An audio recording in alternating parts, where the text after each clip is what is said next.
Madugun adawar siyasar Najeriya kuma tsohon mataimakin shugaban ƙasa Atiku Abubakar ya caccaki gwamnatin Bola Ahmed Tinubu kan abin da ya bayyana a matsayin yunƙurin ƙawata yawan bashin da ake ci, ba tare da kula da yadda miliyoyin 'yan Najeriya ke ƙara faɗawa cikin yunwa, talauci, tsoro da rashin fata kan rayuwarsu.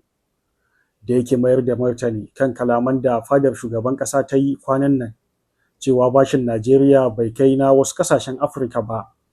Atiku ya ce fadar shugaban ƙasar ta sake nuna rashin fahimtar mawuyacin halin da talakawan Najeriya ke ciki. A cikin wata sanarwa da babban mataimakinsa na musamman kan hulɗa da jama'a, Frank Shaibu ya fitar, Atiku ya ce babu wata gwamnati mai hankali da ke auna nasarar tattalin arziki da yawan bashin da ta tara idan aka kwatanta da sauran ƙasashe. Ya ce abin da ya kamata a duba shine ko al'umma na iya samun abinci, rayuwa cikin tsaro, gudanar da kasuwancinsu da kuma kallon gobensu.